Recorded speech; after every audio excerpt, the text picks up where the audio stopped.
Back with some more of the top 50 games in my collection countdown. This is number 38, Medieval Academy. It plays 2 to 5 players. It's best with 4 or 5. There's about it takes about 30 minutes to play. Difficulty on 1 to 5 is about a 2. 9 9-year-olds could probably handle it. The mechanic that well, before I get into the mechanic, it is a game where you are a young knight and trying to earn points at a tournament, um, or through the academy, as it were, to prove your worthiness to be a knight. So the mechanic that is one of the most popular new mechanics out there is card drafting. So you're going to get dealt a hand of cards, and you're going to look at the cards, and you're going to select. Wow. You're going to select one. I'm saying wow because I got dealt all fives, and the cards are 2 to 5, and you saw me shuffle them. Anyway, um, so you're going to select one of the cards that you want to keep, and then or I shouldn't say select, draft one of the cards you want to keep, and then you're going to pass it to the player to your left, and then the next round you'll get the cards from the player to your right, and you'll look and, oh, okay, I'm going to keep this one, and then pass, and you do that until all the cards are gone. And then in this game, there is a card playing round. So once you've drafted your cards, you're going to have 5 cards in your hand, and then you're going to select to play one. Now, with this game, there are 7 areas where you're trying to prove your knighthood and that you're worthy to be the best knight in the land.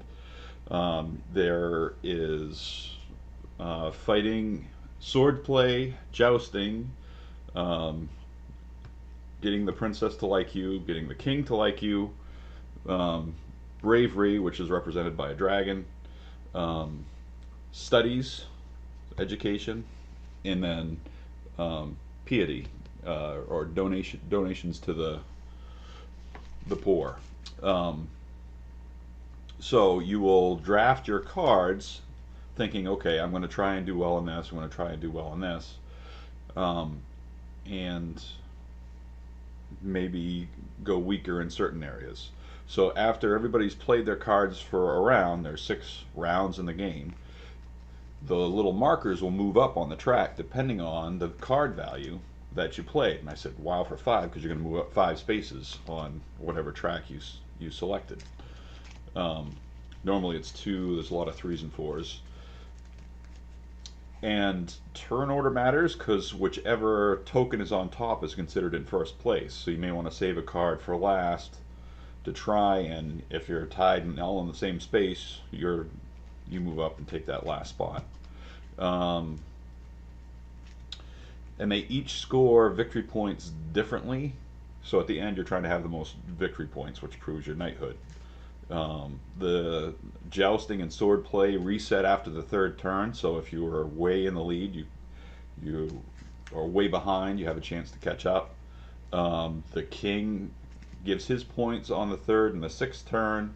The princess lets you bump up any one of the other if you're leading with her at the end of, you calculate her first at the end of all the card play, and then she lets you bump any other one up 2 spaces. Study pays out victory points every round.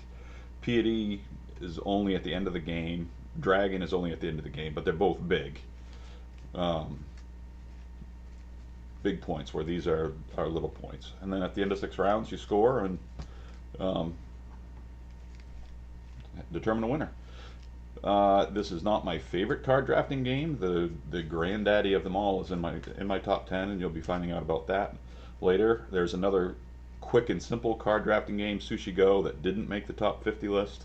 But if you talked to me before, you'd know about Sushi Go. It's a fun little card drafting game where you're making a plate of sushi. Yeah, so that's Medieval Academy number 38. Stay tuned for number 37 for the kids.